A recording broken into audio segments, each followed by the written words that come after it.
Muy buenos días, Dios les bendiga. Dios nos siga bendiciendo, ¿verdad? Porque creo que es bueno.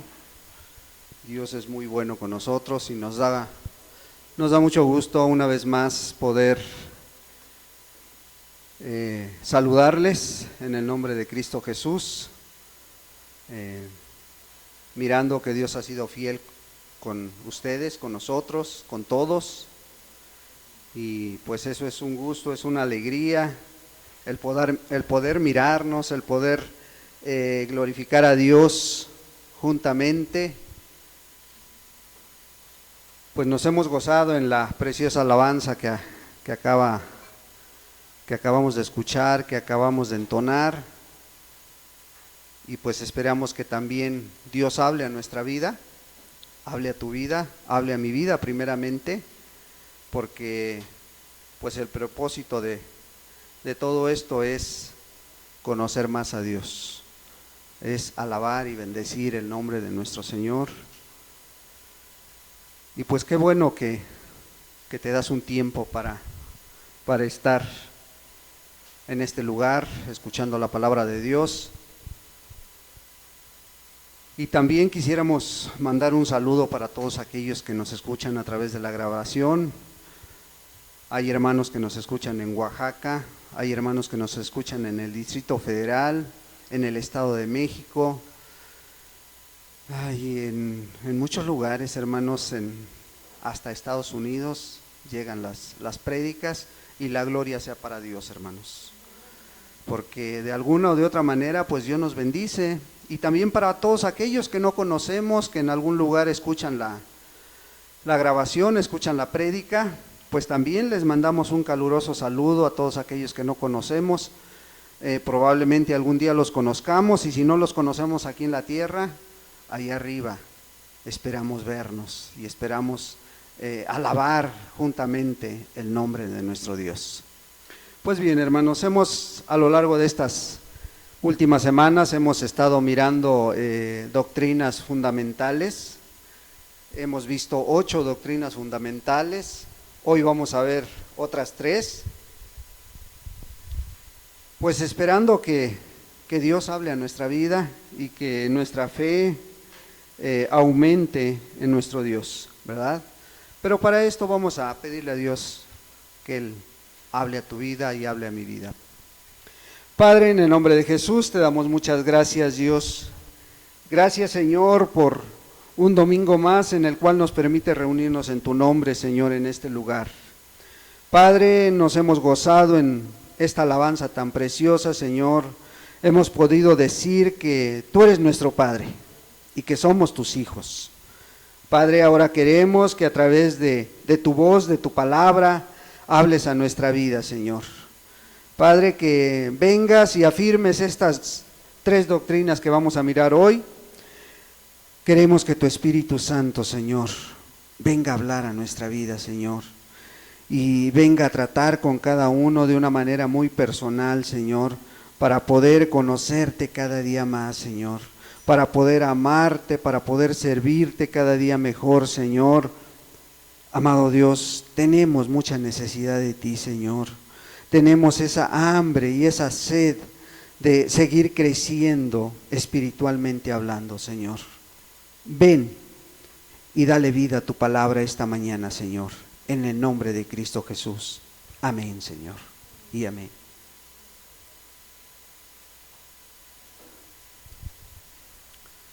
Vamos a Isaías 53.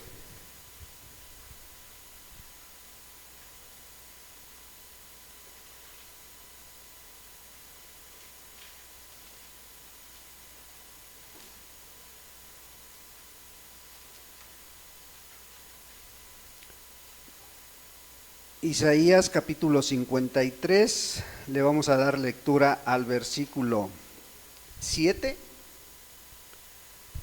al 10. La primera doctrina que vamos a hablar es de la muerte de nuestro Señor Jesucristo. Esto es muy fundamental en el cristianismo. ¿Por qué es muy fundamental? Porque si tú no crees que Jesús murió para darte vida, no puede ser salvo, no puede ser cristiano, ¿verdad? Y dice Isaías 53:7, angustiado él y afligido, no abrió su boca, como cordero fue llevado al matadero, y como oveja delante de sus trasquiladores, enmudeció y no abrió su boca. Por cárcel y por juicio fue quitado, y su generación, ¿quién la contará? Porque fue cortado de la tierra de los vivientes, y por la rebelión de mi pueblo fue herido. Y se dispuso con los impíos su sepultura, mas con los ricos fue en su muerte, aunque nunca hizo maldad ni hubo engaño en su boca. Si nos trasladamos a la época de Isaías, estaríamos hablando del año 750 antes de Cristo, ¿verdad? 750 años antes de que Cristo viniera a esta tierra, Isaías estaba mirando, estaba profetizando cómo iba a morir nuestro Dios, nuestro Salvador. Imagínate lo que es eso, podemos siquiera imaginarnos, ¿verdad? 750 años antes de que sucediera, ya Isaías estaba mirando cómo iba a estar angustiado, iba a estar afligido, pero a pesar de eso, no iba a mencionar palabra. A pesar de eso, no iba a hacer ruido, no iba a hablar. Y se iba a comportar como un cordero, dice la Escritura. Como alguien que está siendo llevado al matadero. Y fíjate cómo el profeta Isaías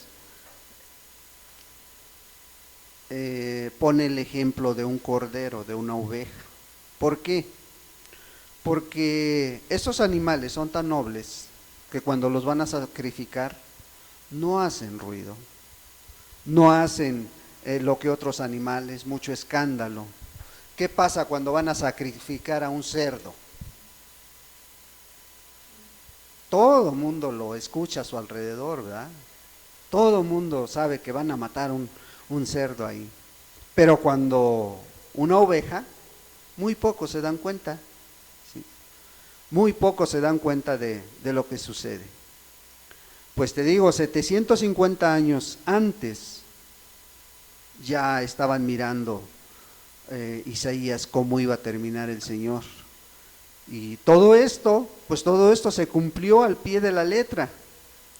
Y si nos vamos más atrás, por ejemplo, el rey David, en el Salmo 22, y esto es 250 años antes de Isaías, o sea, 1000 años antes de Jesucristo, estaba profetizando en el Salmo 22 exactamente el sacrificio de Jesús también.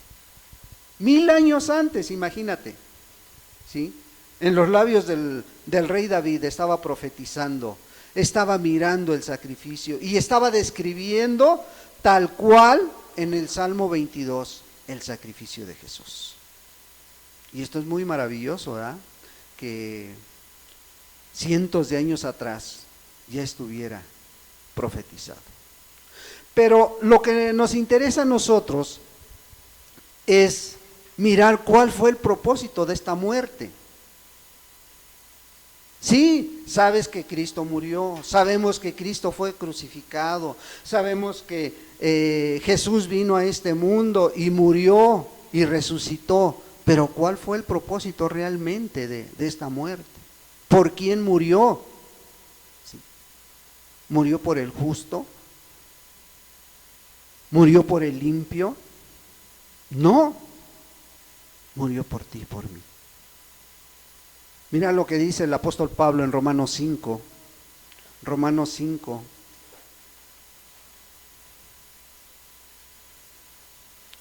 Romanos 5, capítulo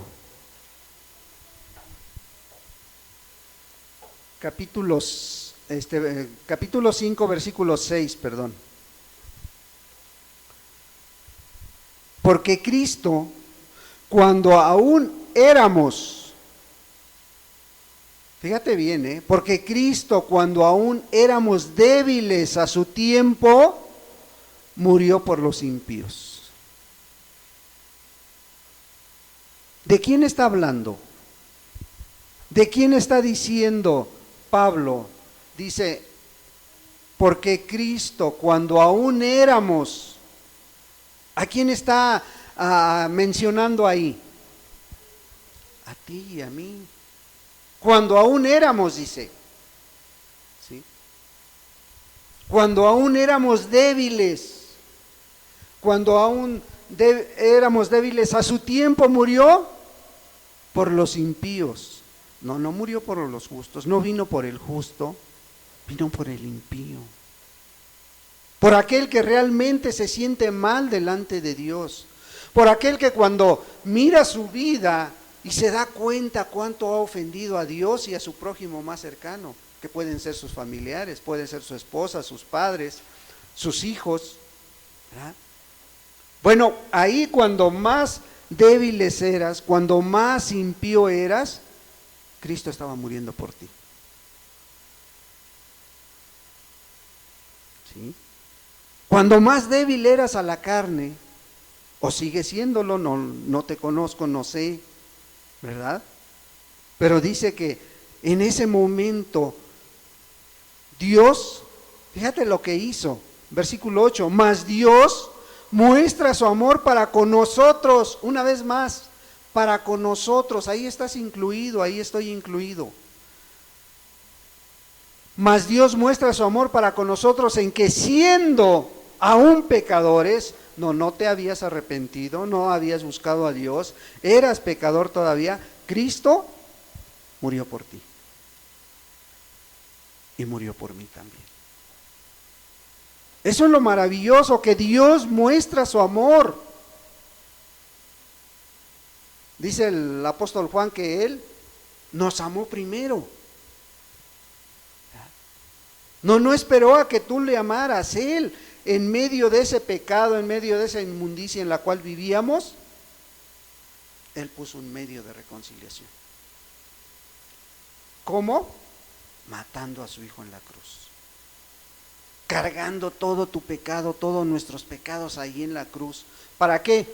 Para que tú tuvieras una oportunidad.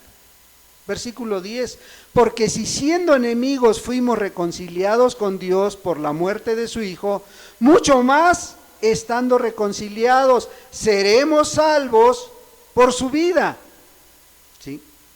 O sea, ¿qué nos está diciendo el apóstol Pablo? El único medio de reconciliación es de que tú reconozcas que Cristo Jesús murió por ti. No hay otro medio. No es que hagas esto o hagas aquello. Es el único medio, es reconocer que Cristo Jesús murió por ti en la cruz del Calvario. Y esa es una doctrina fundamental para el cristianismo, para el ser humano, para el hombre, para la mujer. Reconocer que a través de la muerte de Cristo, dice, tenemos vida. Porque si siendo enemigos fuimos reconciliados con Dios, ya tú sabes si aprovechas esta oportunidad o no. La oportunidad ahí está. Cristo ya murió por ti. Siendo, seas bueno o seas malo, Cristo ya lo hizo. Te toca a ti reconocer si aceptas ese medio. No si aceptas a Jesús. Si aceptas ese medio que Dios puso con su gran amor, que es la muerte de su Hijo, dice. Por la muerte de su Hijo fuimos reconciliados.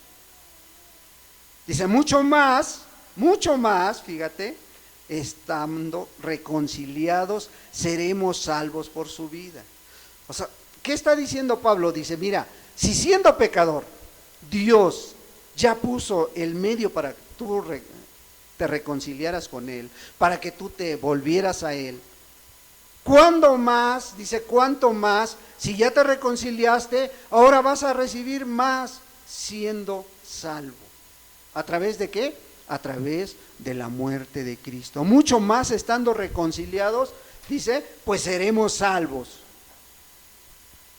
¿Por qué? Por esa vida que Cristo ofreció en la cruz del Calvario. Esta es una gran verdad que tenemos que tenerla muy en cuenta si queremos ser cristianos. Primera de Corintios 15, 3.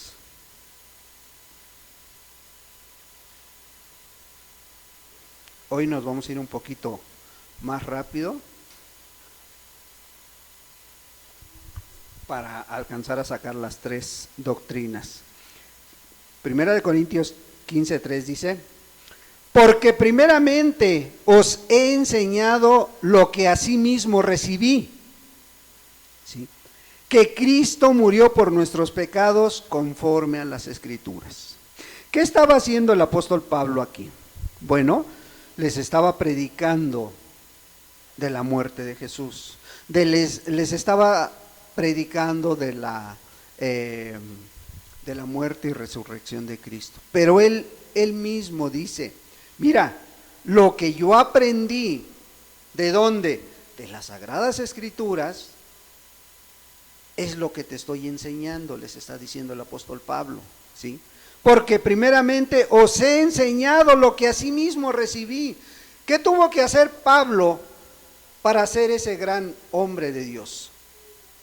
Tuvo que recibir la enseñanza a través de la Escritura. Bueno, él tuvo un encuentro personal con Cristo Jesús, en persona, en vivo, vamos, ¿verdad? Pero dice, bueno, eso mismo que yo recibí, es lo mismo que yo transmito, ¿sí? Eso mismo que yo recibí es lo que yo enseño, dice, que Cristo murió por nuestros pecados conforme a las Escrituras. Te acabo de leer dos pasajes y hay muchísimos más. Acabamos de mencionar dos pasajes, Isaías 53 y el Salmo 22 de David, cómo describen exactamente la muerte de Jesús. ¿Sí? Bueno, asimismo Pablo, él había entendido que si no se cree que Cristo murió por nosotros, que Cristo murió por ti, pues no se puede ser cristiano, ¿sí? Porque dice, porque primeramente, no recibió primeramente otra doctrina. Él la primera doctrina que recibió fue la muerte de Jesús en la cruz, ¿sí? Es lo que Cristo hizo por ti y por mí también, ¿sí? Segunda de Corintios 5,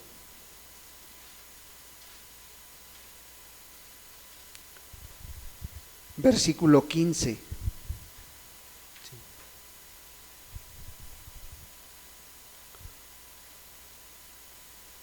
Entonces, reconociendo que Cristo murió por nosotros, dice, y por todos murió. Y en ese todos, una vez más, estamos incluidos. Estás incluido tú y yo también. Y por todos murió, para que los que viven, sí, tú que estás escuchando, tú que vas a escuchar, dice, ya no vivan para sí. O sea, ya no vivas egoístamente pensando en tus propios intereses, pensando en qué vas a hacer dentro de un año, qué vas a hacer dentro de 2, qué vas a hacer dentro de 5. Dice, ya no vivan para sí, sino para aquel que murió y resucitó por ellos.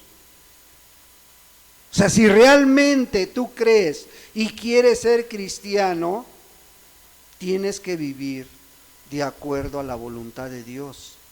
¿Y cuál es la voluntad de Dios? Que conozcan a su Hijo, dice Juan 6:40. Entonces, ¿qué necesitamos? Realmente mirar cómo estamos viviendo para valorar ese sacrificio. Eso que Jesús hizo por ti, ¿realmente lo estás valorando? Dice, y por todos murió. Sí, aquí no importa la condición. Aquí importa que Él murió. ¿Por quién? Por todos, buenos y malos, ¿sí? Bueno, por todos murió, pero con un propósito, que si tú eres malo, bueno, que ya no vivas para ti. Si tú eres bueno, que ya dejes de mirar a lo mejor o tener metas a largo plazo. No, ya no vivan para sí, dice, sino para aquel que murió y resucitó por ellos. O sea, que estés consciente que lo poco, lo mucho que estás recibiendo cada día viene de parte de Él, viene de su mano. No, no es por tu esfuerzo, es porque Dios te ama, es porque Dios ya hizo la obra. ¿Sí? Bueno, ese es el sacrificio de Cristo Jesús por ti y por mí. Primera de Juan 2:2. Con esto cerramos esta doctrina. Primera de Juan 2:2.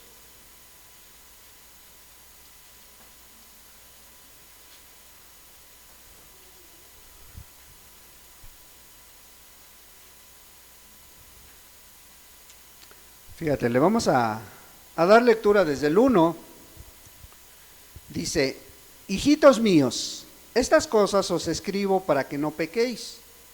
Y si alguno hubiere pecado, tenemos que entender esta frase, y si alguno hubiere pecado, ¿sí?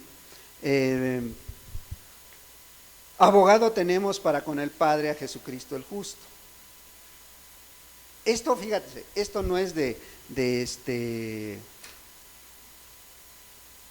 consultar a un abogado cada 8 días o cada mes. Esta frase dice: y si alguno, no está diciendo que tiene que ser una vida que esté constantemente pecando, constantemente practicando el pecado. Bueno, sigamos el 2, que es el que nos interesa más. Y él, ¿de quién está hablando? Y él, de Jesús. Porque dice: si alguno hubiere pecado, tenemos a Jesucristo el justo. Y él es la propiciación por nuestros pecados. ¿Qué es propiciación, hermanos? Alguien que me diga qué es propiciación.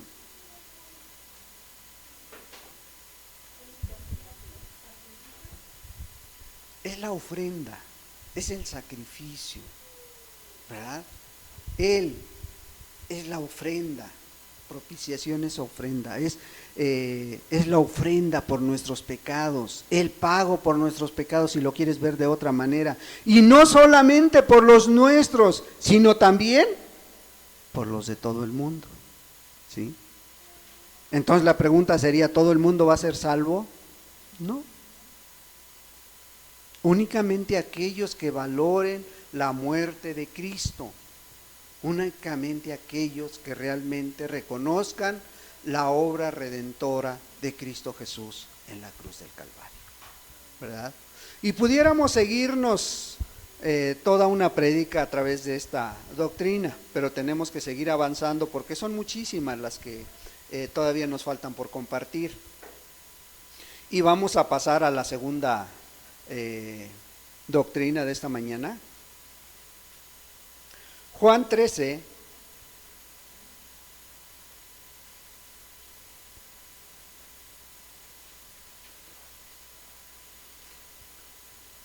Evangelio según San Juan, capítulo 13, versículo 34 y 35, y dice así: un mandamiento nuevo os doy, que os améis unos a otros como yo os he amado, que también os améis unos a otros. En esto conocerán todos que sois mis discípulos, si tuviereis amor los unos con los otros. Jesús, antes de irse, antes de partir, les está hablando a los discípulos. Fíjense bien, esto es bien importante. Jesús les está hablando a los discípulos, aquellos que habían dejado todo con tal de seguir a Jesús. Aquellos que estaban convencidos de que Cristo Jesús era el Mesías. Bueno, a ellos les está diciendo, un mandamiento nuevo os doy. ¿Sí? Un mandamiento nuevo. Si tú revisas el Antiguo Testamento, no vas a mirar congregaciones, no vas a ver iglesias. La iglesia nació desde el Nuevo Testamento, desde Pentecostés, ¿verdad? Desde Hechos 1 y 2. Ahí nació la iglesia. Bueno, pero estos 12 discípulos estaban recibiendo una instrucción, estaban recibiendo un mandamiento nuevo. Les está diciendo, miren, un mandamiento nuevo les doy. De hoy en adelante, que os améis unos a otros como yo os he amado, que también os améis unos a otros. ¿Cómo los había amado Jesús? Se los había demostrado hasta la cruz, hasta la muerte. Bueno, les está diciendo a sus discípulos, así como yo los amé, quiero que se amen ustedes, que se den unos por otros, ¿sí? Que se demuestren ese amor. ¿Para qué? Para que los que están a su alrededor los conozcan, dice, los vean. En esto conocerán que todos sois mis discípulos. ¿En qué? Si tuvieres amor los unos con los otros. ¿A qué se está refiriendo esto? Bueno, estamos hablando de la doctrina de la comunión con los hermanos. Esa es la doctrina de la comunión con los hermanos. Primera de Juan, capítulo 1, para explicárselas mejor. Primera de Juan, capítulo 1, versículo 5 al 7. Este es el mensaje que hemos oído de Él y os anunciamos, Dios es luz y no hay ningunas tinieblas en Él. Si decimos, fíjense bien, si decimos que tenemos comunión con Él y andamos en tinieblas, mentimos y no practicamos la verdad. Pero si andamos en luz, óiganlo bien, como Él está en luz, tenemos comunión unos con otros y la sangre de Jesucristo, su Hijo, nos limpia de todo pecado. Pero si andamos en luz, como Él está en luz, tenemos comunión unos con otros. ¿Qué está diciendo el apóstol Juan? Bueno, está diciendo que para que seas discípulo, para que tengas comunión con la iglesia, no con la congregación,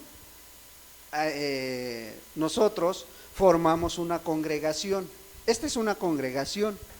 Dentro de esta congregación hay un pequeño remanente que es iglesia. A eso se está refiriendo el apóstol Juan. Dice, si andamos en luz, o sea, ¿qué se necesita? Que tu vida sea transparente, que tú andes en luz, que tú andes conforme a los mandamientos de Dios, que tú andes conforme a la palabra. ¿Para qué? En primera, para que tú seas discípulo de Jesús. ¿A quién les estaba diciendo Jesús que se amaran unos a otros? A sus discípulos. ¿Sí? ¿Para qué? Para que los que nos rodean, dice, para que los conozcan, que son mis discípulos. Entonces, el apóstol Juan está diciendo, bueno, si andamos en luz como Él, o sea, si tu vida es como se parece en algunas o en muchas áreas a la de Jesús, que andaba en luz, que dice, tenemos comunión unos con otros. Y esta comunión en el idioma griego es koinonía. Y la koinonía significa que tenemos en muchas cosas somos semejantes unos a otros. Primero en el amor hacia Dios, ¿verdad?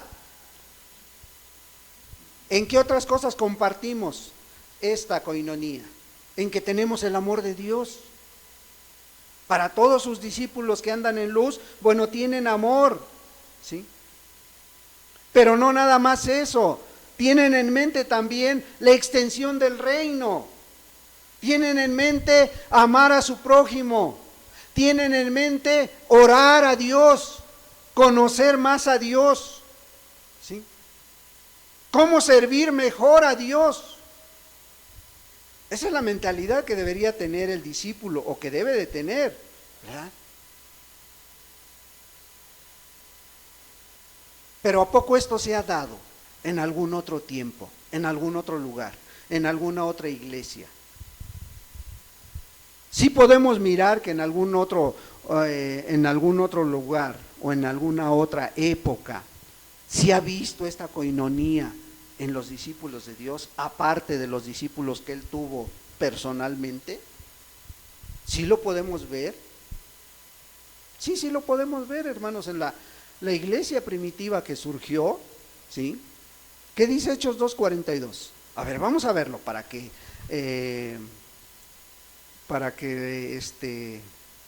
lo veamos más claros. Fíjate, Hechos 2:42, se acababan de convertir, acababa de predicar Pedro, acababa de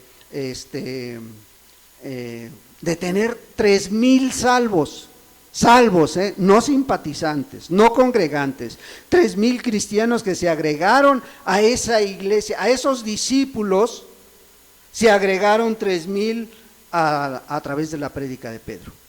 ¿Y qué hacían estos 3,000? Dice, y perseveraban en la doctrina de los apóstoles. Hechos 2:42. Sí, las enseñanzas de Cristo estaban siendo transmitidas a través de la voz de los discípulos, a través de los apóstoles. Pero no nada más hacían eso. Dice, en la comunión unos con otros, en el partimiento del pan y en las oraciones. ¿Qué estaban haciendo? Estaban siguiendo la doctrina de la comunión que había tenido Jesús con sus discípulos y que había transmitido a sus discípulos, y ahora los discípulos lo estaban transmitiendo a esos 3,000 convertidos, que fue el primer fruto de la predicación de Pedro, y de ahí se empezaron a conocer, a unir más, a tener esa comunión en la iglesia primitiva. Dice, donde tenían el partimiento del pan. Está hablando de la Santa Cena, pero también está hablando de la convivencia en las casas. Como hermanos, como iglesia, como seguidores de Jesús, ¿sí? Y también, ¿qué más compartían? Las oraciones, dice. O sea, no nada más era comer y comer, también había un propósito, ¿sí? Esa era así nació la iglesia primitiva, ¿sí? ¿Y por qué cuando las personas tienen o comparten las mismas ideas, comparten los mismos ideales, qué pasa con ese grupo de personas? Se acaban muchas cosas, se acaban las diferencias sociales, se acaban que yo soy más que tú eres más que yo, se acaban que tú tienes más que yo. Mira, Gálatas 3, Gálatas capítulo 3, versículo 28.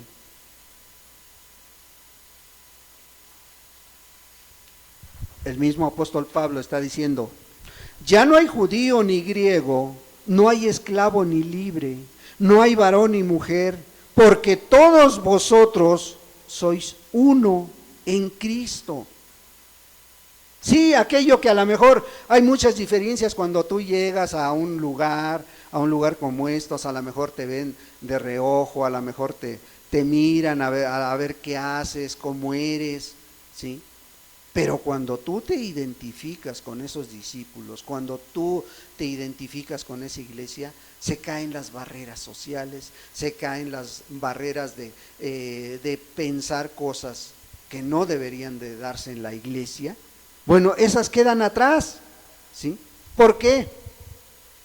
Porque como estábamos mirando atrás, cuando nació la iglesia primitiva, allá en Hechos 2, nace la iglesia primitiva y en el versículo 44 de Hechos 2 dice: todos los que habían creído estaban juntos y tenían en común todas las cosas. Y tenían en común todas las cosas.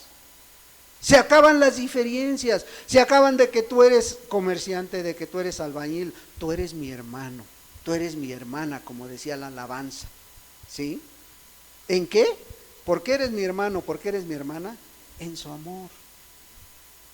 Porque en su amor nos identificamos, porque en su amor nos hemos escondido, en su amor estamos ahí recogidos todos. Ahí estamos acurrucados en sus brazos. Y cuando eso sucede, ¿tú crees que vas a estar mirando cómo es el hermano, cómo es la hermana?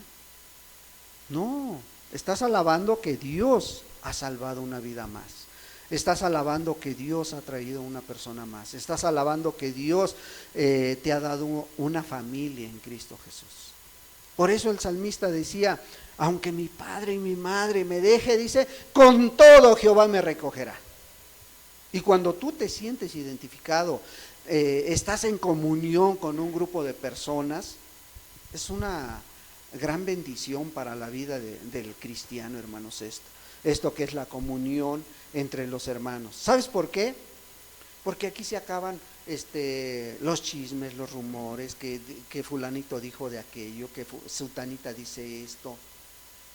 Cuando verdaderamente se ama a Dios y se ama a la persona y se identifica con ella. Tu anhelo, tu deseo es de que pases más tiempo con los hermanos, es de que estés más con ellos. Sí, a lo mejor en una convivencia, sí, a lo mejor en un momento, ¿sabes qué, hermano? Vamos a orar. O en un momento de plática acerca de las escrituras, o acerca de las necesidades, porque también hay necesidades. No está diciendo que ya no, la iglesia primitiva sí tuvo esa característica. No había necesidades en medio de ellos. A lo mejor en ese momento era lo que realmente se necesitaba para exaltar a ese grupo de personas. ¿Por qué no había necesidades? Porque los que tenían más vendían todo y luego repartían a los que tenían menos. ¿Sí? Esa es la gran diferencia, que hoy en día pues muy poco se habla, porque hoy en día te llevan a mirar por tus intereses, te llevan a que seas próspero, empresario, te llevan a que tú eres hijo de Dios, ¿sí? Pero ¿cuándo te llevan a que te des por tu hermano, a que te des por tu hermana? ¿Sí?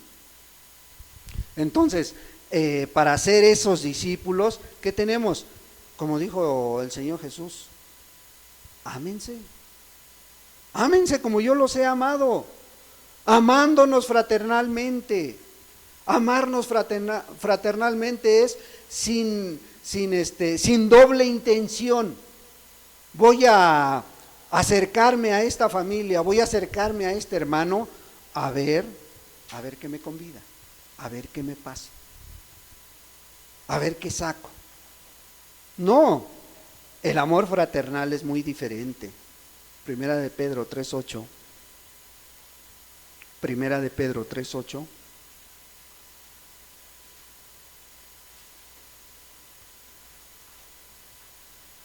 Pedro le acaba de dar toda una instrucción a los matrimonios. Este capítulo empieza enfocándose al matrimonio, al hombre y a la mujer, y les empieza a dar ciertas normas, ciertos mandamientos, ¿sí? De cómo deberían de ser. Pero a partir del versículo 8 empieza a hablar en general. Y en el versículo 8 de Pedro, primera de Pedro 3:8, dice: finalmente, sed todos de un mismo sentir, compasivos, amándonos fraternalmente, misericordiosos, amigables, no devolviendo mal por mal, ni maldición por maldición, sino por el contrario, bendiciendo, sabiendo que fuiste llamado para que heredases bendición. ¿A quién les está diciendo? ¿Al esposo y a la mujer? No, les está diciendo a la iglesia, a todos. Ser todos, dice, ¿sí? Amándonos fraternalmente, o sea, sin doblez, sin doble intención. ¿Por qué tenemos que hacer esto? Retrocedamos ahí mismo, primera de Pedro 1:22. Por esto debemos de amarnos fraternalmente, habiendo purificado, en el versículo 22, vuestras almas por la obediencia a la verdad, mediante el Espíritu para el amor fraternal no fingido, amaos unos a otros entrañablemente de corazón puro, habiendo purificado vuestras almas por la obediencia a la verdad. ¿Sí? El Señor Jesús es la verdad.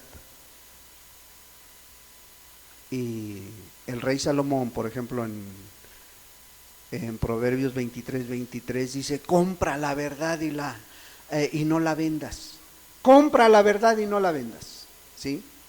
Y en Juan 6:38 dice: conoceréis la verdad y la verdad os hará libres. ¿Sí? Y en Juan 14:6 dice: yo soy el camino, la verdad y la vida.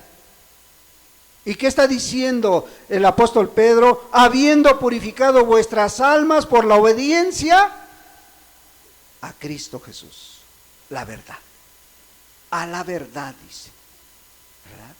Habiendo purificado vuestras almas. O sea, habiendo limpiado nuestra alma, nuestra mente, nuestro corazón de cualquier inmundicia. Por eso, si ya lo has limpiado, ahora que dice, obedeces a la verdad, ¿sí? ¿Para qué? Para amar al hermano y a la hermana, para tener comunión unos con otros, ¿sí?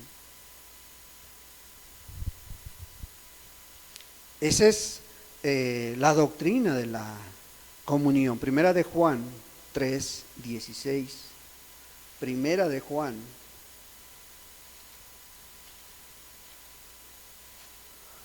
3, versículo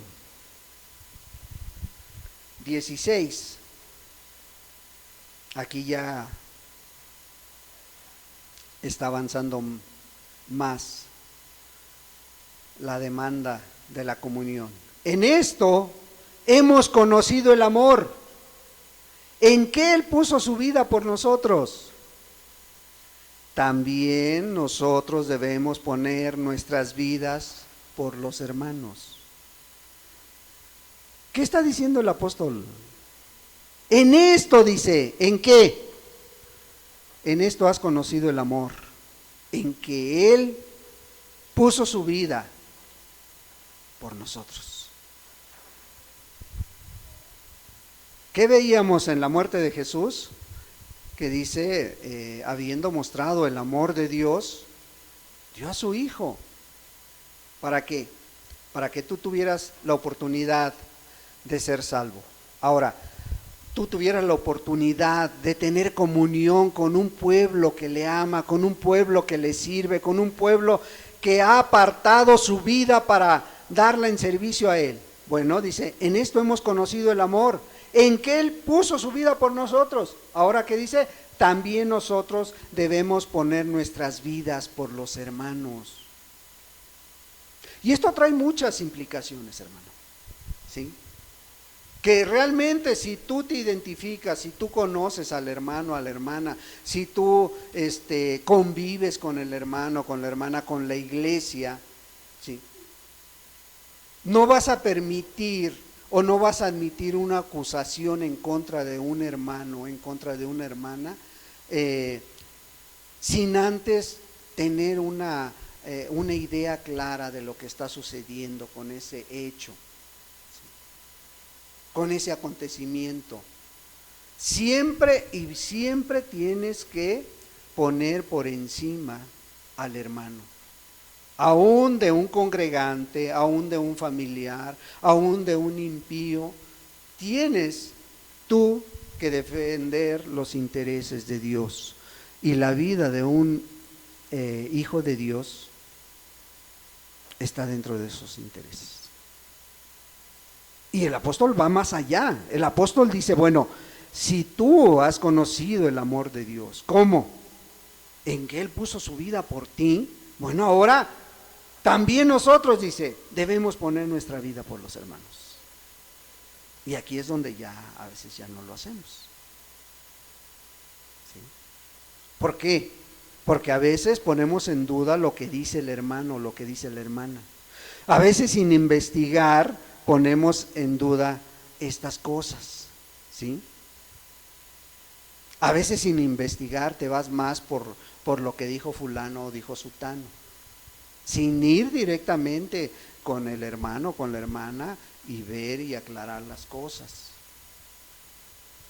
Por eso el apóstol Juan dice, bueno,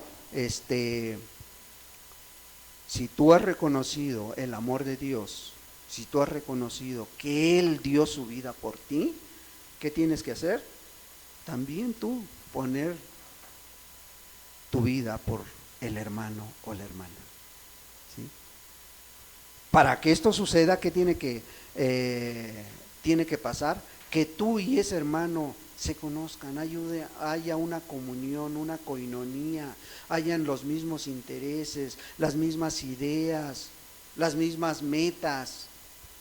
No es pensar cómo voy a salir de pobre, no es pensar cómo voy a hacer esto, cómo voy a hacer aquello, no, es irse identificando con los intereses del reino de Dios. Y los intereses del reino de Dios deberíamos, todos aquellos que nos decimos ser cristianos, tenerlos muy presentes en nuestra vida. Entonces, es muy diferente a decirlo a vivirlo. Por eso el apóstol Juan pone ese ejemplo tan grande, tan drástico, y decir, bueno, si tú realmente has reconocido a Jesús, que Él dio su vida por ti, ahora tú da tu vida por los hermanos. No es fácil ser discípulo, pero tampoco es imposible, hermanos, ¿sí? Colosenses 3, con esto cerramos la doctrina de la comunión. Y como que aquí ya no les gustó a muchos, pero bueno, Colosenses 3,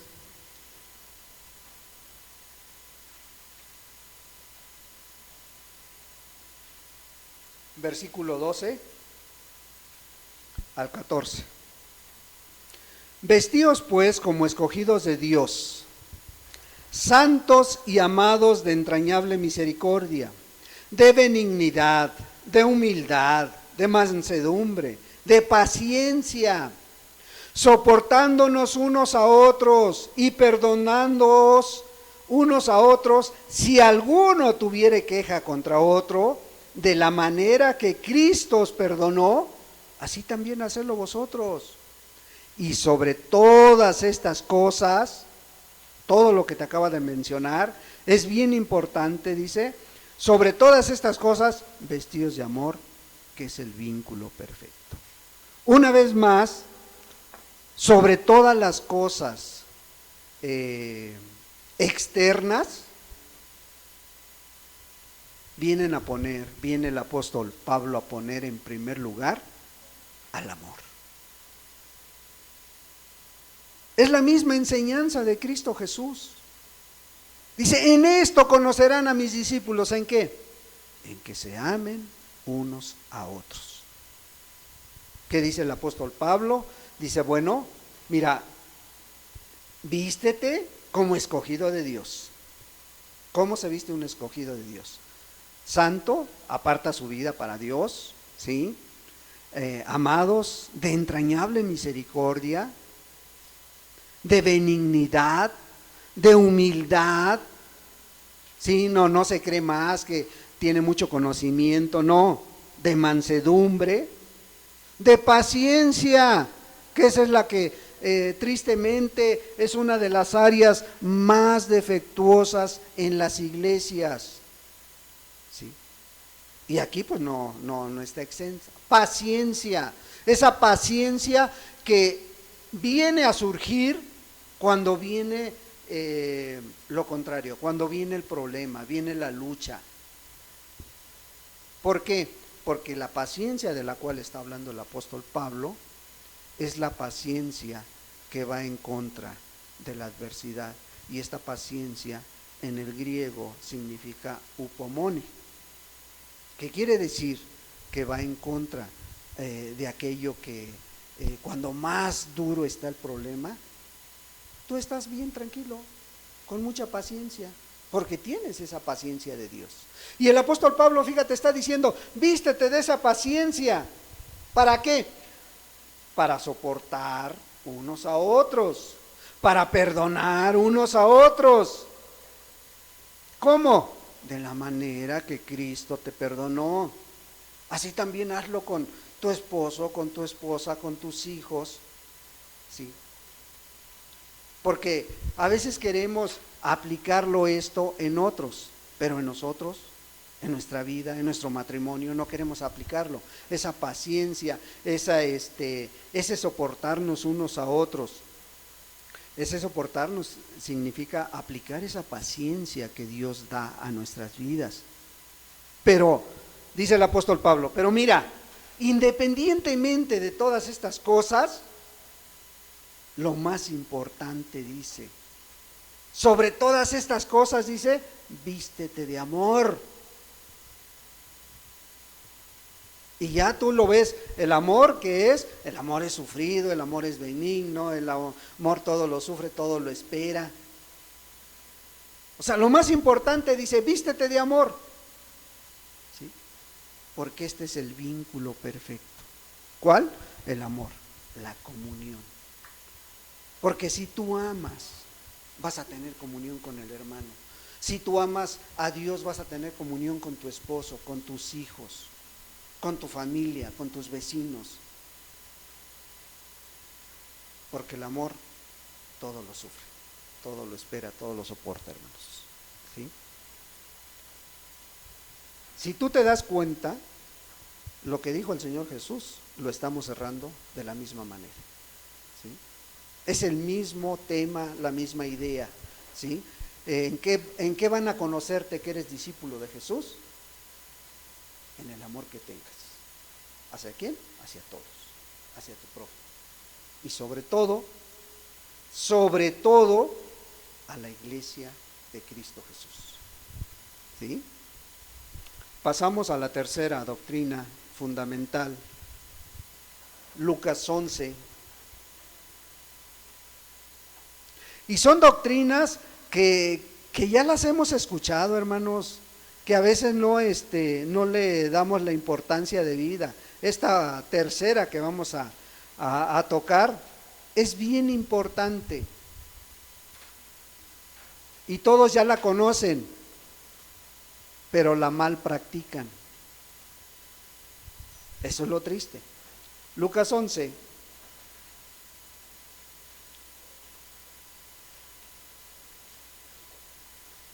Versículo 1, perdón. Lucas 11, versículo 1. Aconteció que estaba Jesús orando en un lugar, y cuando terminó, uno de sus discípulos le dijo: Señor, enséñanos a orar, como también Juan enseñó a sus discípulos. Y les dijo: Cuando oréis, decid: Padre nuestro que estás en los cielos, santificado sea tu nombre, venga tu reino, hágase tu voluntad como en el cielo, así también en la tierra. El pan nuestro de cada día, dánoslo hoy, y perdónanos nuestros pecados, porque también nosotros perdonamos a todos los que nos deben, y no nos metas en tentación, mas líbranos del mal. ¿De qué doctrina vamos a hablar, hermanos? De la oración. ¿Y cuántos saben orar, hermanos? A ver, levanten su mano. ¿Cuántos saben orar, hermanos? Padre Santo. Una persona. Eso es humildad, hermanos. Qué bueno. Dice la palabra de Dios: para hacer tu obra, ¿quién es suficiente? ¿Verdad? Y vemos una escena pues muy normal, muy común, donde está el Señor Jesús orando, porque el Señor Jesús en todo lugar y en todo momento se la pasaba orando, hermanos. Era una característica que tenía el Señor. Oraba en casa, oraba en el monte, oraba por los enfermos, oraba por las necesidades, o sea, por muchas cosas, daba gracias a Dios y oraba, ¿sí? Pero estos que andaban con él, y en especial aquí se está refiriendo al apóstol Juan,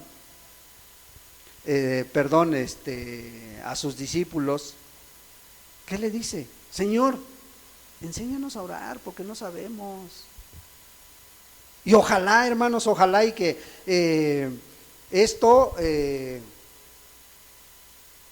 esta doctrina quede muy, muy en la mente y en el corazón para poder practicarla, hermanos. Es tan sencilla que luego las cosas sencillas se nos hacen muy complicadas, ¿sí? Y es tan fácil equivocarnos, que en lugar de estar realmente practicando una oración sana, una oración a Dios, hemos convertido nuestra oración en una religiosidad, en una palabrería, pero no en una comunión con Dios, ¿sí? Y esto es, hoy en día esto se entiende muy poco, porque lo único que te enseñan es que pases al altar y recites la oración mágica. Y ya de ahí tú ya sabes orar. Y tú ya sabes comunicarte con Dios. Pero no hay una instrucción adecuada de cómo orar, de cómo acercarnos a Dios, ¿sí? ¿Por qué? Porque pues esto no es tan importante para muchos. Y para muchas denominaciones, tristemente, esto pasa desapercibido. Pero la oración, ¿qué es la oración en sí? ¿Cómo? Es la comunión con Dios, es la plática con Dios. ¿De qué manera? Vamos a ver, hay muchas maneras de platicar con Dios, de comunicarse con Dios, ¿verdad? Pero hoy lo vamos a ver a través de la oración. Y esto no es nuevo. Es nuevo el sistema de cuando nació la iglesia primitiva para acá. Pero la comunión con Dios desde la creación estaba, hermanos. Desde Génesis, los hombres empezaron a comunicarse con Dios. Fíjate, dice Génesis 4, y ahorita nos vamos a adentrar más en el tema, ¿verdad? Pero Génesis 4:26 dice así: y a Set también le nació un hijo, y llamó su nombre Enos. Entonces los hombres comenzaron a invocar el nombre de Jehová. Entonces los hombres comenzaron a invocar el nombre de Jehová, ¿verdad? Y de ahí hubo inició la comunión con Dios a través de la oración. De ahí empezaron los hombres a comunicarse con Dios. Después los hombres desarrollaron más esta comunión con Dios. Por ejemplo, el rey David, bueno, también profeta, ¿verdad? Porque profetizó varias cosas. Pero el rey David, en el Salmo 65, versículo 2, dice: tú oyes la oración del justo. O sea, tú escuchas. Tenía tan en claro cómo comunicarse con Dios. ¿Cómo? Pues a través de la oración, ¿verdad? A través de orar, a través de comunicarse con Él. Ahora, esto es muy bueno. Por ejemplo, cuando el rey Salomón hace el templo y queda exclusivamente para alabar y bendecir a Dios, para orar. Es más, dice en su oración el rey Salomón que esa era la casa de oración hacia Dios. El profeta Isaías, 300 años después, en Isaías 56:7, le dice al pueblo: hay un lugar especial para comunicarse con Dios. ¿Cuál era ese lugar especial? El templo del rey Salomón. Seguía en pie el templo del rey Salomón. Y ahí estaba apartado ese lugar. ¿Para qué? Para comunicarse con Dios. Entonces, cuando la gente quería comunicarse con Dios, ¿qué tenía que hacer? Ir al templo a orar. ¿Por qué? Porque no estaba la enseñanza todavía que había dejado el Señor Jesús. ¿Ah? Había un lugar especial y ese era el templo de Salomón. Era el templo donde todos sabían que ahí Dios se manifestaba, que ahí Dios escuchaba. Hoy no es así, hermano. Hoy ya eso ya quedó atrás. Hoy ya quedó atrás eso. ¿Por qué? Porque hoy lo puedes hacer en tu casa, en la iglesia, en tu trabajo, en el campo, en donde estés puedes orar. ¿Sí? Y ha habido, gracias a Dios, ha habido medios de gracia que aún puedes ir viajando en la combi y puedes ir orando. Si tú realmente sientes esa necesidad, ¿verdad? Entonces, hoy, gracias a Dios, se puede hacer en cualquier lugar. Pero aquí es donde empiezan las cosas, ¿no? Dice Primera de Corintios 14:40, hágase todo en orden y decentemente, ¿verdad? Y eso es lo que muchas veces hoy en día ya no se hace. Ni se hace todo en orden y ni se hace decentemente, hermanos. ¿Sí? Entonces hoy, con la ayuda de Dios, queremos que se aprenda un poco esta importante doctrina, ¿sí? que tenemos que practicar si nos decimos cristianos. Si creemos que somos comprados por el sacrificio de Jesús, tenemos que practicar esta doctrina que es la oración. ¿En qué momento? En todo momento. Mira, dice Santiago 5,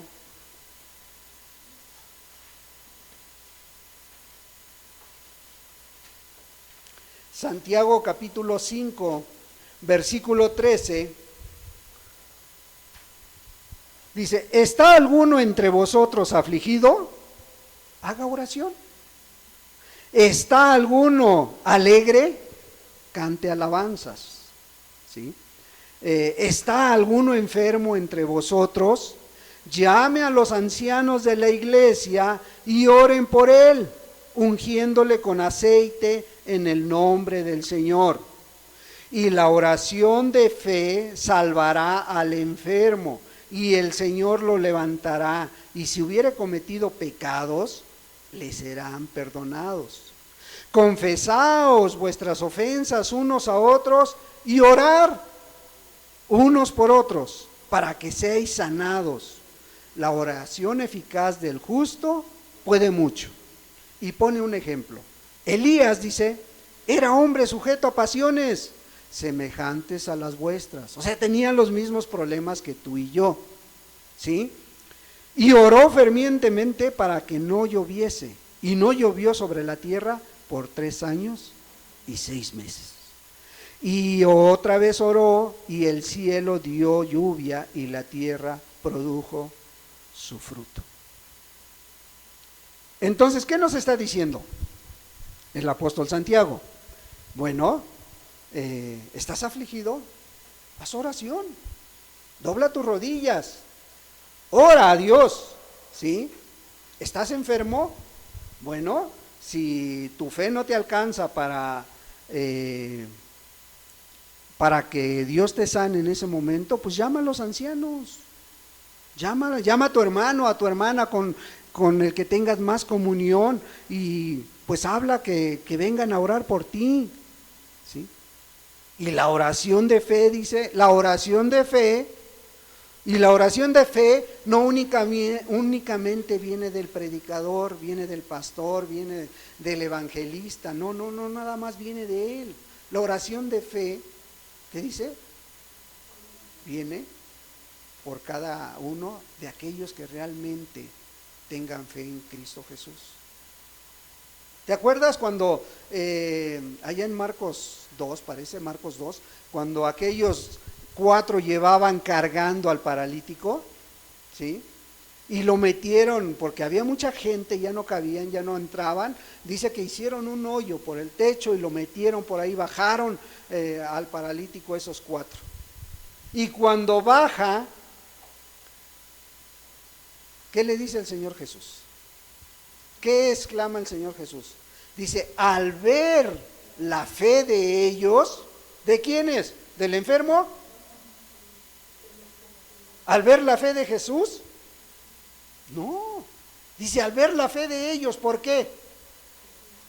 Por cómo actuaron, por cuánto amor tuvieron por su amigo, que no les importó a lo mejor comprometerse con el techo y levantarlo, porque a lo mejor tuvieron que pagar o repararlo, ¿sí? Pero no les importó. La fe los llevó a ¿qué? A actuar, ¿sí? ¿Por qué? Porque tenían amor. Bueno, dice, y la oración de fe es aquello que no se ve, es aquello que no esperas, pero que por fe, dice, se va a lograr.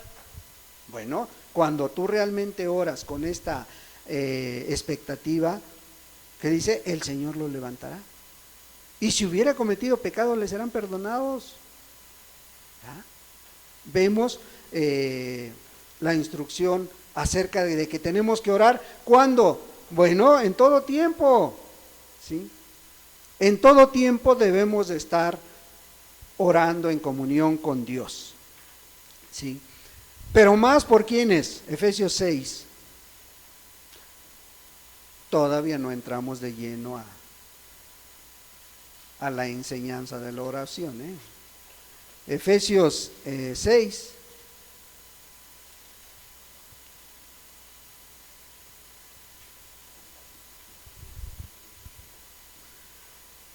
(6, 18) ¿Qué está diciendo el apóstol Pablo? Bueno, para que puedas resistir al diablo, para que puedas resistir el día malo, para que tú estés bien firme, ¿qué dice? Tienes que tener esto, tienes que ceñirte con la armadura de Dios, dice, ¿sí? Y les empieza a dar las instrucciones de cómo tienen que armarse con la armadura de Dios.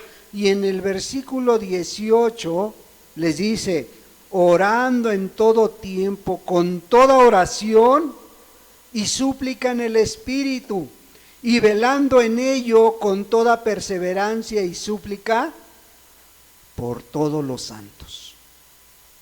O sea, el apóstol Pedro les está diciendo, miren, sí, esto tienen que tenerlo en su vida, sí, la verdad, la coraza de justicia, el evangelio, el escudo de la fe, ¿sí?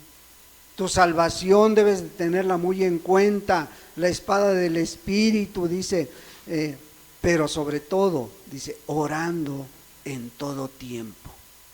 Orando en todo tiempo. ¿Cómo? Perdón. orando en todo tiempo. ¿Cómo? Con toda oración y súplica, dice. O sea, con una actitud de que tú todo lo puedes. No. Con oración y súplica, dice, en el Espíritu y velando en ello con toda perseverancia y súplica por todos los santos. Una vez más, enfocado a la comunión de los santos. Dice, por todos los santos. Pero esto no quiere decir que no estés orando por tu familia, que no estés orando por los congregantes, que no estés orando por tus vecinos. No. Aquí Pablo se está enfocando a la iglesia, cierto, pero dice orando en todo tiempo, ¿sí? Entonces, pues vemos que es muy necesaria conocer la doctrina de la oración. Ahora la gran pregunta sería, ¿cómo orar correctamente, verdad? ¿No? ¿O ya lo aprendieron? ¿Cómo orar correctamente? Bueno, nos vamos a enfocar a dos principales modos de oración, ¿sí? Dos formas de orar. La primera es la oración personal, que todo mundo debería de tener. Sí, aunque sea con luchas, con pruebas, con defectos, pero todos deberíamos de tener una comunión con Dios, por lo menos los que queremos conocer a Dios, por lo menos los que venimos a un lugar como estos, o los que asisten a un lugar como estos donde se predica la palabra de Dios, deberían de tener una comunión personal con Dios, que no es otra cosa más que orar cada día, ¿sí? A Dios. Y la otra forma en la cual nos vamos a enfocar también, a dar una explicación breve también, es la oración grupal, ¿sí? La oración grupal, esa se puede practicar en casa, con un grupo de personas, con un grupo de hermanos, se puede practicar en la iglesia, ¿sí? Se puede practicar en la calle, ¿por qué no? Si estás en una campaña, a lo mejor te piden que ores porque Dios bendiga la campaña, ¿sí? O sea, en lugares públicos, ahí se hace la oración grupal, ¿sí? Ya después, pues bueno, hay oración en el Espíritu, hay oraciones diferentes, pero mi interés es de que conozcamos estas dos maneras porque son las que más se deben de practicar en la iglesia. La oración personal y la oración grupal, ¿verdad? La oración personal, ¿de qué manera se hace?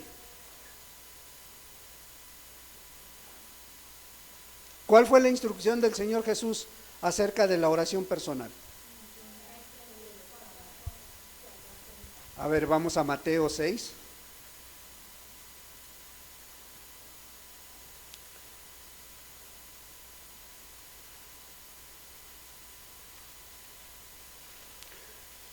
Mateo 6,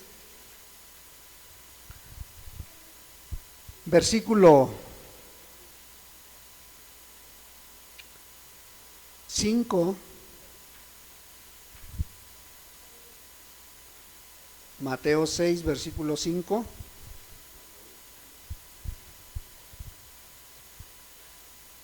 Dice la palabra de Dios: y cuando ores, no seas como los hipócritas, porque ellos aman el orar en pie en las sinagogas y en las esquinas de las calles para ser vistos de los hombres. De cierto os digo que ya tienen su recompensa. Mas tú, cuando ores, entra en tu aposento y cerrada la puerta, ora a tu Padre que está en secreto, y tu Padre que ve en lo secreto te recompensará en público. Y orando, no uses vanas repeticiones como los gentiles, que piensan que por su palabrería serán oídos. No os hagáis pues semejantes a ellos, porque vuestro Padre sabe de qué cosas tenéis necesidad antes que vosotros le pidáis. Creo que esa está muy completa, la instrucción de Jesús acerca de la oración personal. ¿Por qué les da esta instrucción? Porque en aquel tiempo los escribas y los fariseos, ¿qué hacían? Se paraban en la calle, en las esquinas, y empezaban a levantar sus manos o a levantar su voz para orar, para que los vieran y dijeran: ¡ay, qué espiritual es esa persona! ¡Qué conocedor de las escrituras! ¿Sí? A lo mejor hasta lo hacían con el propósito de que fueran halagados, de que fueran glorificados estas personas. ¿Sí? Y el Señor Jesús les dice: no, ustedes no hagan eso. Porque ¿sabes por qué lo hacen ellos? Por hipocresía. Porque son doble cara. En aquel tiempo que era, ¿cómo se les llamaba a los actores de los teatros? Hipócritas. ¿Por qué? Porque actuaban. No era lo que querían decir, no era lo que sentían, sino que actuaban. Por eso se les llamaba hipócritas. Bueno, estos también, dice el Señor Jesús, no lo sienten. ¿Tú crees que porque se está desgarrando, ahí está orando, está llorando, realmente lo siente? Está diciendo: están actuando. Eso es lo que está diciendo el Señor Jesús, ¿verdad? Ahora sí vamos a retomar Lucas 11.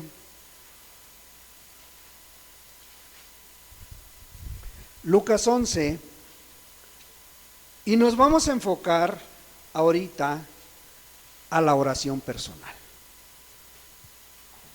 Esa es la primera parte que vamos a ver para que aprendamos a orar, ¿verdad? Aquí también el Señor Jesús, te pido un favor.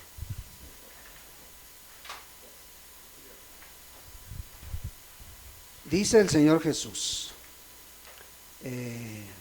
cuando se le acerca este discípulo y le dice: Señor, enséñanos a orar,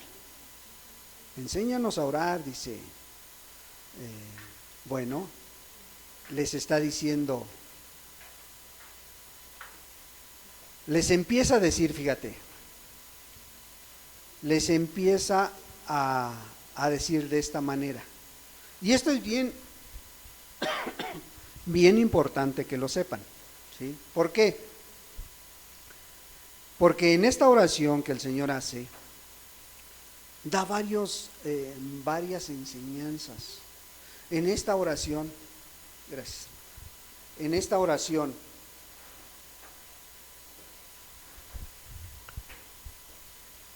da varias instrucciones.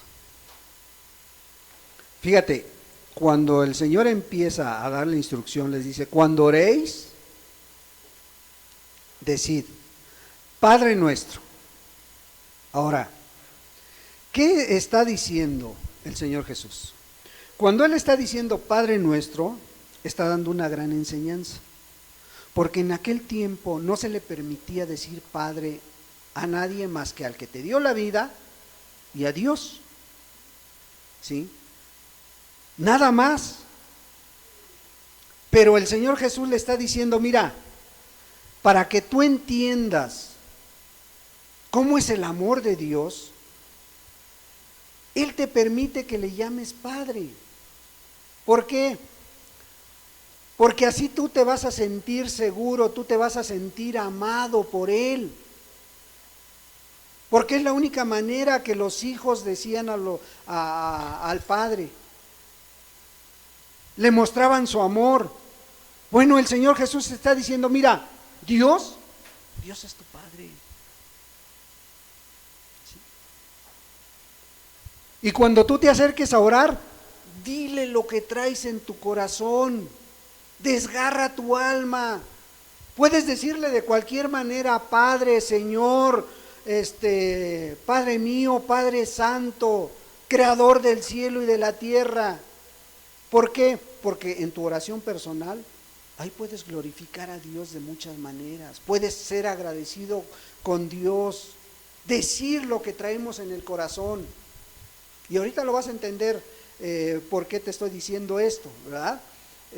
Porque En tu oración personal no tienes un reloj, no tienes un tiempo, no tienes quien te esté carrereando para que termines de orar. Ahí, según tu necesidad, tú le vas a decir de la manera que quieres. Pero si llevas prisa, a lo mejor le dices: Padre nuestro, Señor, pues mira, tengo esta necesidad, ¿sí? Tampoco es pecado, ¿verdad? Pero la oración, la comunión es para que desgarres tu corazón ahí delante de Dios y lo alabes, le glorifiques, le seas agradecido con Dios, le digas todo lo que realmente sientes en esos momentos. Y le dice el Señor Jesús, decir: Padre nuestro. O sea, a Dios lo estoy bajando a mi nivel, aquí donde yo estoy, sabiendo que Él está en el cielo, ¿sí? Porque dice: Padre nuestro que estás en el cielo. Sí, yo sé que estás en el cielo, pero por la fe que yo tengo, sé que me estás escuchando.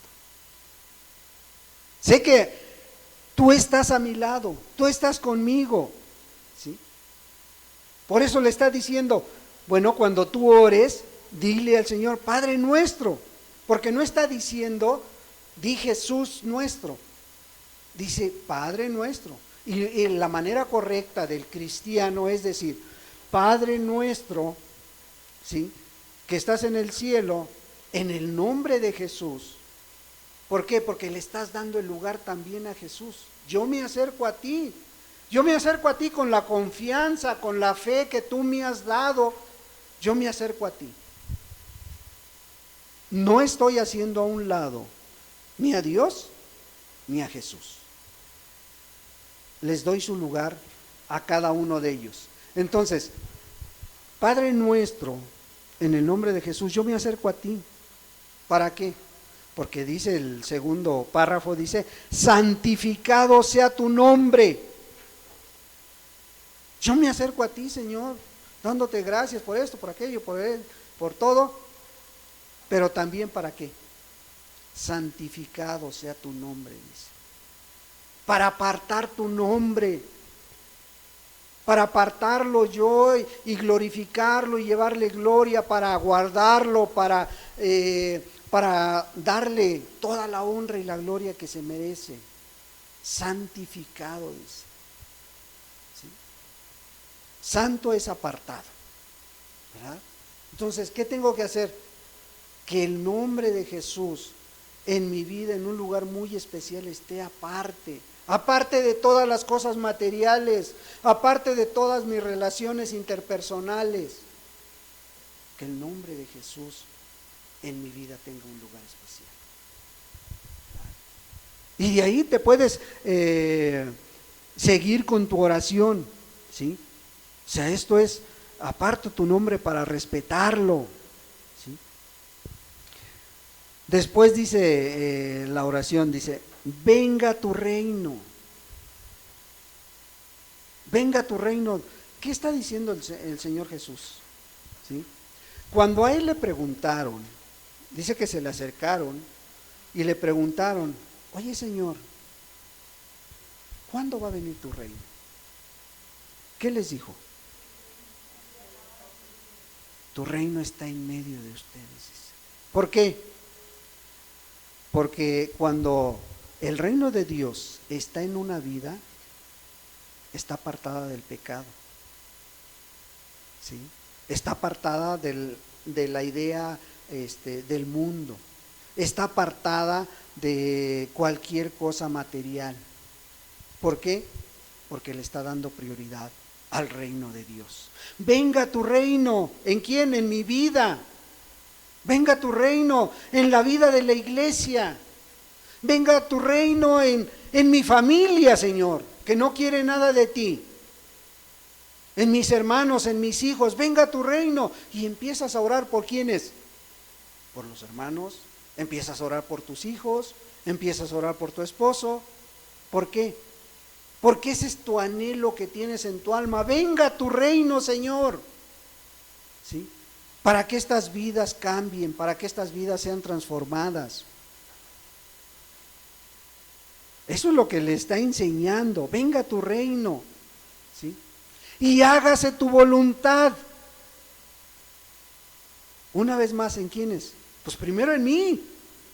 Hágase tu voluntad en mis actividades diarias, Señor.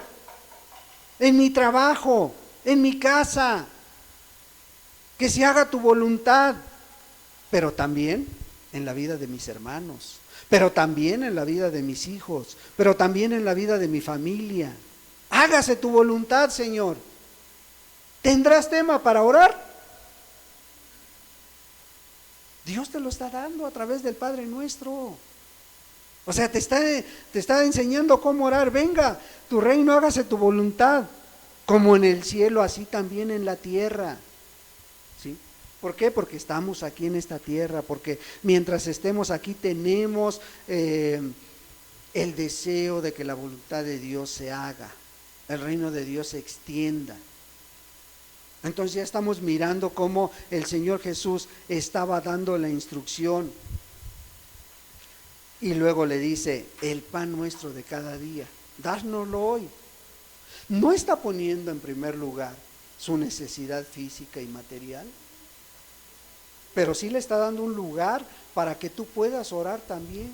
Porque a veces se nos pasa desapercibido que todo lo que recibimos viene de parte de Dios. Y a veces damos por un hecho que ya vas a tener comida, que ya vas a tener techo, que ya vas a tener cubierto todo. Y se nos olvida. ¿Sí? Pero Dios dice, el Señor Jesús dice, tú sé agradecido y ruega. Bueno, si no quieres pedir por el pan nuestro tuyo, pues pide por el de los demás. Y una vez más, ahí están en primer lugar tu familia, y ahí está la iglesia, y ahí están tus vecinos, y ahí está el estado, ahí está tu colonia, y ahí está el mundo, hermanos. ¿Qué tanta necesidad tiene en estos días? Ahí está, dice, el pan nuestro de cada día, dánoslo hoy, Señor. ¿Sí? Y perdona nuestros pecados, dice. Perdona mis pecados. ¿Por qué no decimos perdona mis pecados? ¿Sí? Porque dices, bueno, entonces ¿pecamos o no pecamos? Pues la palabra de Dios dice que no hay justo ni aún uno. Y dice la palabra de Dios también que aún todos ofendemos.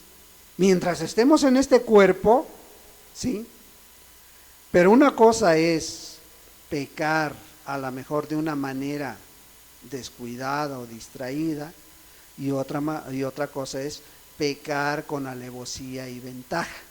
Eso es muy diferente, hermanos. ¿Por qué? Porque cuando se peca con alevosía y ventaja, tú ya sabes que eso es malo, que no debes de hacerlo y lo sigues haciendo. ¿Sí? Eso es pecar con alevosía y ventaja. Pero aquí el Señor se está enfocando a aquellos pecados a lo mejor que ni cuenta te das, pero que puedes pecar, involuntariamente puedes hacerlo. Y puedes ofender a alguien a lo mejor con tu comportamiento y sin saberlo. Pero, ¿qué le estás diciendo? Señor, aquí estoy. Fíjate, aquel sirio que fue sanado por Dios primero y por la oración de Eliseo, le dijo a Eliseo al final, le dice, pero yo sirvo al rey, Señor, y cuando yo vaya al templo a inclinarme, porque el rey se reposa en mi brazo, dice, y pues, se inclina ante su ídolo, que Dios me perdone, dice, invoca para que Dios me perdone. ¿Por qué? Porque él lo hacía, pero no pensando en darle la gloria al ídolo, sino porque tenía ese trabajo, esa responsabilidad de llevar al rey al templo de su Dios. Bueno, el Señor Jesús dice, cuando tú lo hagas y vengas a Dios, pues dile, perdóname, Señor, porque a veces pecamos con la mente, con las actitudes, con las acciones, y muchas veces lo hacemos sin darnos cuenta. ¿Sí? ¿Por qué? Porque dice, porque también nosotros perdonamos a los que nos deben. En otra versión dice a los que nos ofenden, ¿verdad? Perdonamos, ¿sí? Y ahí es donde muchas veces ya no se ora muy de acuerdo a esto. ¿Por qué? Porque pues sí, ya soy cristiano, pero perdono, pero no olvido. Y eso será de cristiano. A eso se está refiriendo el Señor cuando dice, porque también nosotros perdonamos a los que nos ofenden. Fíjate, el Señor estaba bien consciente de cómo iba a morir, de cómo iba a padecer. Y Él estaba diciendo, perdonamos a los que nos ofenden, porque Él cuando fue sacrificado, Él no dijo, ni los maldijo ni nada. Al contrario, les dijo, Padre, perdónalos, porque no saben lo que hacen. ¿Sí? A eso se estaba refiriendo el Señor Jesús. A eso se está refiriendo cuando dice, nosotros también perdonamos a los que nos ofenden. ¿Sí? Cuando tú oras por aquella persona que a lo mejor te trae de bajada en tu trabajo. Cuando tú estás orando por aquel compañero de trabajo que no quiere saber nada de ti. O por aquel familiar que realmente no quiere nada de Dios. Y tú estás, Señor, ¿sí? Perdónale. Y cada que te ve se ríe de ti. Y cada que te ve te dice brinca para atrás. Y cada que te ve te dice chapulín y te dicen tantas cosas. Y tú estás orando por él. Y tú estás bendiciéndolos. A eso se está refiriendo el Señor Jesús. A eso se está dando la instrucción. ¿Sí? Y luego dice, y no nos metas en tentación, mas líbranos del mal. O sea, no permitas que entremos en alguna tentación física o material. No nos metas en tentación. Fíjate cómo bendice una oración cuando tú le dices al Señor, guarda a mi esposa de alguna tentación, guárdala, Señor, del maligno, guárdala de que llegue alguna persona a querer pasarse de lista con ella. O cuando tú pones a tu hija o a tu hijo, Señor, guárdalo de esta tentación, guárdalo de aquello, guárdalo del ambiente que hoy rodea este mundo, esta colonia. ¿Sí? Y ahí está suplicando, ¿por qué? Porque guarden a tu familia. Y más cuando tú sabes tus tendencias y le dices, Señor, pues yo voy a salir a ver a esta persona, pero guárdame de la tentación, Señor. Guárdame porque pues es difícil, ¿sí? Aquellos esposos jóvenes que andan trabajando, su esposa lo pondrá en manos de Dios. Señor, guárdalo, líbralo de esa tentación carnal, de esa tentación de vicio. Qué importante es todo esto, conocer a qué se estaba refiriendo el Señor Jesús. ¿Sí? Líbralo de todo mal. ¿Sí? Guárdalo en su salir y en su entrar a su casa nuevamente. ¿Sí? Entonces, podemos ver cómo podemos tener esa comunión con Dios. ¿Cuánto nos arroja esta oración? ¿Cuánta luz nos da acerca de la manera de tener una comunión con el Señor personal?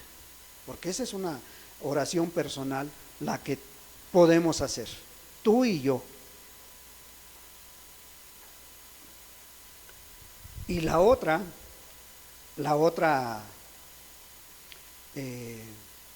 forma de orar es la oración grupal. ¿Verdad?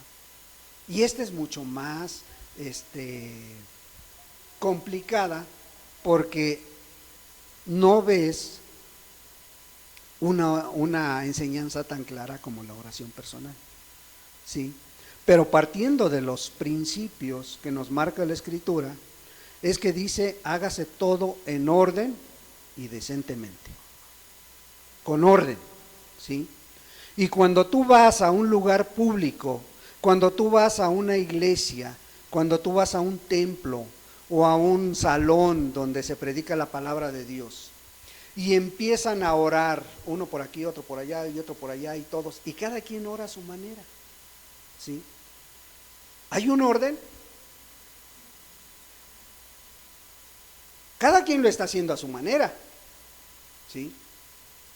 Pero la oración grupal debe de tener un orden, y para que haya un orden debe de tener un dirigente en esa oración, un director en ese momento de la oración, sea un grupo de 3, de 5, de 10 personas, debe de haber una persona encargada de dirigir la oración. ¿Por qué es bien importante esto? Porque si no, ¿cómo van a entrar las necesidades? Si ponemos, por ejemplo, en un grupo de 2, de 3 o de 10 personas, yo creo que lo máximo que se deben de meter serían 1, 2, máximo 3 necesidades. ¿Por qué? Pongamos el ejemplo que de 10 personas. Y vamos a orar por 3 necesidades. Y hay un director que está dirigiendo la oración, ¿sí? Hermano o hermana, según el grupo que sea. Y si en estas 3 oraciones vamos a decir, bueno, primero vamos a orar por los hijos, después por los padres y después por la iglesia, ¿sí? Vamos a hacerlo de esa manera. Ok, entonces el director va a meter primero, es el que va a empezar a orar y va a meter la primer necesidad, ¿sí? Ahora, el director a lo mejor en ese momento, fíjense bien, en ese momento a lo mejor va a tomarse de 1 a 3 minutos máximo, que ya es muy exagerado. ¿Por qué? Porque va a empezar a lo mejor a decirle Padre nuestro, amado Dios, eres bueno, eres maravilloso, y va a empezar a alabar a Dios. ¿Para qué? Para que en su momento meta la oración, meta la necesidad. Bueno, ya entró esa necesidad. Los que están apoyando la oración no van a orar por su cuenta, hermanos, y ese es un gran error que tenemos o que se tiene o que traemos de las denominaciones. Cada quien ora a su manera y por su necesidad. No, el que está apoyando en ese momento en la oración, fíjense bien, vamos a orar por los hijos, ese es el ejemplo que les estoy poniendo. El director o la directora está diciendo, bueno, Señor, en tus manos ponemos a nuestros hijos, en tus manos dejamos esta necesidad, Señor. El que le sigue, y no es un orden de esta manera que el que sigue es a la derecha, no, es el que sigue es cuando el hermano o la hermana se queda callado y hay un intervalo así muy pequeño, silencioso, tú puedes levantar la voz, seas hombre o seas mujer. En una oración grupal, la preferencia la tienen los varones, ¿sí? Si el varón va a levantar su voz, la mujer tiene que esperar su turno. Pero el problema es que no están todos concentrados en la oración. Y cuando decimos, bueno, dejamos la oración, dejamos, Señor, en tus manos la necesidad de nuestros hijos. Ok. ¿Qué tengo que hacer yo? Tú como apoyo dices, bueno, amén. El que va a orar ya está vislumbrando esa necesidad, ya está mirando, bueno, yo me voy a enfocar a lo mejor de una manera ya más particular, por los hijos de la hermana Luisa, de la hermana Aurora. Yo me voy a enfocar a ellos, ¿sí? Señor, yo te ruego por ellos, y así, ¿para qué? Pues para que tú les ilumines, tú los alumbres, tú los traigas ya, se rindan a tus pies. Pero tú ya estás mirando esa necesidad. Y el otro hermano que va a orar, o la otra hermana, ya está mirando qué va a decir. Sí está apoyando la oración, sí está diciendo amén. Señor, hágase tu voluntad, amén. Gloria a Dios. Pero ya está mirando de qué manera va a ampliar esa esa petición delante de Dios, ¿sí? A lo mejor y sabe que a lo mejor alguien no tiene trabajo de los hijos. Señor, pues bueno, yo te pido por este muchacho, por este joven, por esta hermana, que le des un trabajo o esto. ¿Sí? Porque tristemente, si tú te enfocas a orar y tú estás orando por los hijos, nada más vas a orar, a orar, a orar, a orar, y sin tomar en cuenta al que está orando. Y una oración grupal es apoyar unos a otros, ¿sí? Porque si oramos cada quien por la misma necesidad, a lo mejor lo que tú estás diciendo lo está diciendo la hermana Aurora, lo que está diciendo la hermana Rafa, y así sucesivamente. Entonces, ¿qué estamos haciendo? Estamos haciendo, en lugar de llevar una oración congruente, una oración ordenada, estamos haciendo un desorden, ¿sí? Ahora, si yo oro y me tardo 3 o 5 minutos y tenemos media hora para orar por esa necesidad o esas 3 necesidades, y si somos 10 personas, ¿cuánto nos vamos a tardar en una necesidad? Y se acabó el tiempo en una necesidad nada más. Ahora, cuando es esto de supongamos que es un grupo de 10 y son 3 necesidades, lo más sano y aconsejable, hermanos, es, ¿sabes qué, hermana Aurora? Tú te vas con Rafa, tú te vas con Raquel, y se van aquí y van a orar por esta necesidad. Hermana Luisa, hermana Mari, con Luz se van a orar en esta necesidad. Ustedes 3 se van a orar por esta necesidad. Y así las 3 se reparten las 3 necesidades y hay 3 grupos de oración, pero esas 3 se van a apoyar por la misma necesidad, estas 3 por aquí y esas 3 por esa. ¿Sí, hermanos? Y así es más ordenado. ¿Por qué? Porque entonces, en lugar de orar nada más una sola vez una persona, va a tener oportunidad de orar 4 o 5 veces por esa necesidad. Pero la idea es ampliarla, ¿sí? No repetir lo mismo que ya dijo la hermana fulana y lo mismo dice la hermana sultana. No van a repeticiones, dice, ¿sí? Esa es una de las maneras de orar. Es muy complejo, sí. ¿Por qué? Porque no se pone mucha atención y en una oración grupal no tenemos mucho tiempo, hermanos. Entonces, lo que tienes que hacer es ser concreto. En tu oración, ser concreto. Una oración bien hecha con una petición, no te tardas un minuto en participar en una oración grupal, hermano. De veras, no te tardas un minuto. Porque, ¿cuántas palabras puedes decir por minuto? Yo creo que 50 sí se dicen fácil, ¿eh? Y una oración bien hecha con 20, 30 palabras está más que explicada y más que transmitida la carga, hermanos, ¿sí? Entonces, no puedes tomar mucho tiempo, ¿sí? Porque, te vuelvo a repetir, si te tardas 3 minutos y son 10, no le vas a dar tiempo a los demás y nada más va a entrar una sola necesidad, ¿sí? Entonces, tratar de ser más ágil, ¿sí? No tienes que estar orando simplemente a tu manera. Tienes que el apoyo se sienta entre esos 2 o 3 personas que están orando por la misma necesidad, que se sienta ese apoyo, ese respaldo de cada uno de los miembros que están orando, ¿sí?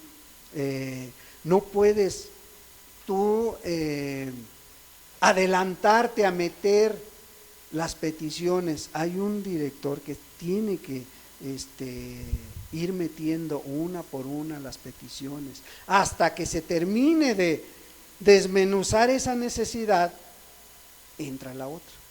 ¿Y cómo es esto?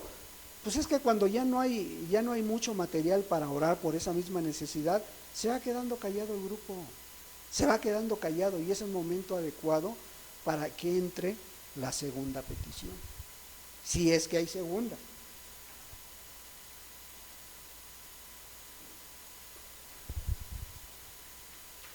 Por eso es bien importante, en la oración grupal se tienen que dejar bien específicas las necesidades, bien claras las necesidades. ¿Para qué? Todos tenemos necesidades. Imagínate si cada quien mete su necesidad o se adelanta a meter su necesidad. Por eso se le tienen que dar prioridad antes de iniciar la oración. Tienen que poner bien en claro cuáles son las prioridades. ¿Cuál es la necesidad más urgente? Esta. Bueno, pues vamos a orar por esta. Si es tuya, la tuya también es bien importante, hermana, pero nos la vamos a llevar para estar orando personalmente por ella. ¿Sí? Entonces, esa es pues la manera en que se debe de hacer. Empezar a ordenar las peticiones antes de orar. Ordenar, orden y decentemente, hermanos.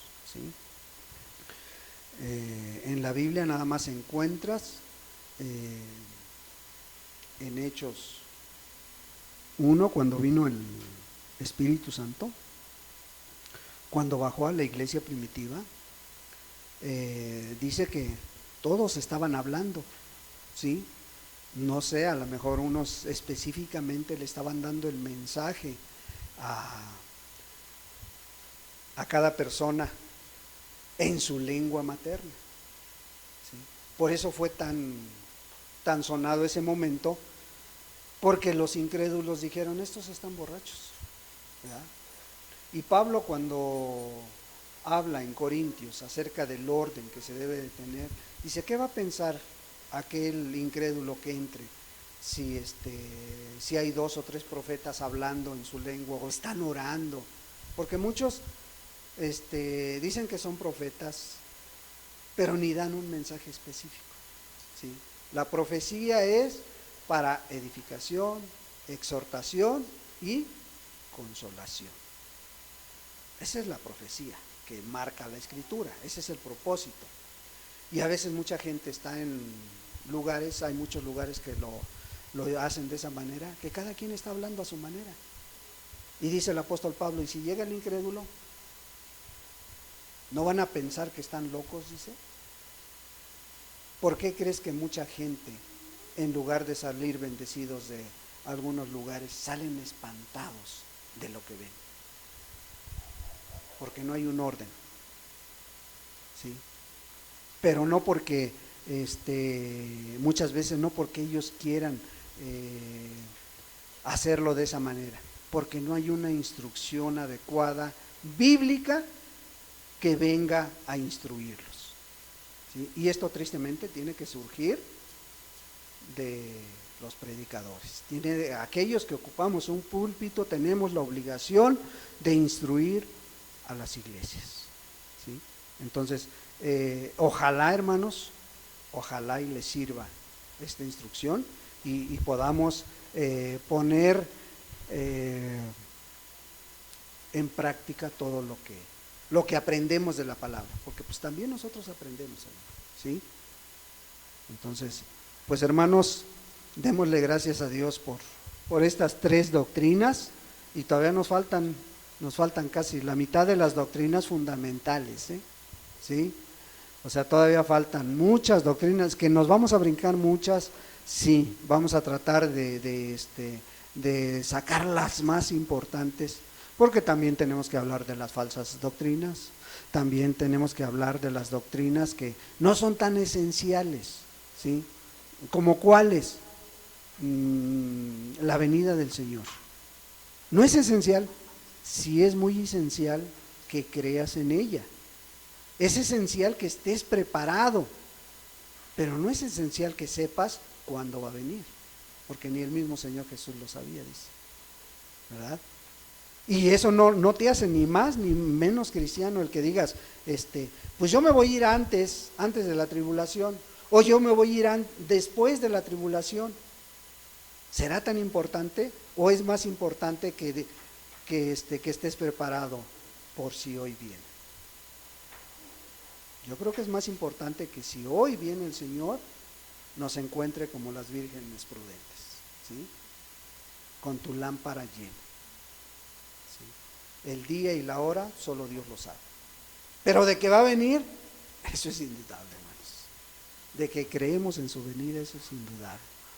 Cuando no tenemos certeza, porque ni los grandes predicadores y grandes teólogos de siglos atrás se han puesto de acuerdo en cuándo va a ser la venida del Hijo del Hombre. Sí, hermanos, pero de que creemos, creemos. Demos gracias a Dios, hermanos. Padre, en el nombre de Jesús te damos muchas gracias, Dios. Gracias, Señor, porque eres bueno, Señor. Porque tu misericordia es para siempre, Señor, y estás al pendiente de nuestras necesidades, porque quieres que sigamos creciendo, quieres que sigamos avanzando, Señor. Padre, yo te ruego que esta palabra que tú nos has dado hoy, Señor, quede plasmada en nuestra mente y en nuestro corazón, Señor, y la pongamos por obra, Señor. Padre, porque qué importante es saber que tú moriste por mí, Señor. Padre, qué importante saber que a través de ese sacrificio, Señor, tú me dejaste una nueva familia, Señor. Me diste una nueva familia con mis hermanos y hermanas, Señor. Y por ello te doy muchas gracias, Dios. Gracias, Padre, porque dejaste un medio para poder estar en comunicación contigo a cada día, a cada instante, a cada momento, Señor. Un medio, Señor, que pues muy poco es aprovechado, Señor, por el desconocimiento que se tiene acerca de esta enseñanza que tú dejaste tan clara, Dios, porque no dejas dudas de cómo lo tenemos que hacer, Señor. Gracias, Dios, gracias por tu palabra, Señor. Ahora pues, amado Dios, yo te ruego, Señor, que tu Espíritu Santo, Padre, amplíe aún más estas tres doctrinas en cada uno de nosotros, Padre. Y también te ruego, Señor, que pues tú vayas con cada uno de mis hermanos a sus hogares, Padre, y que toda este día que han apartado para descansar, Señor, para glorificar tu nombre, Señor, pues todos la pasemos bien con nuestra familia, la pasemos bien con los hermanos, Señor. Padre, y a lo largo de la semana, Señor, tú estés en todas nuestras actividades, Señor. Tú estés con cada uno de mis hermanos, hermanas, con cada persona aquí presente, Señor. Que los guardes, que los lleves de tu mano, Señor. Padre, y el próximo domingo podamos vernos nuevamente, Dios. Muchas gracias, Dios, por todo lo que haces y todo lo que harás en nuestra vida, Señor. Bendice a aquellos que han de escuchar la grabación, Señor. Abre sus mentes y sus corazones, Señor, y seas tú glorificado también en esas vidas, Padre. En el nombre de Jesús. Amén, Señor. Amén.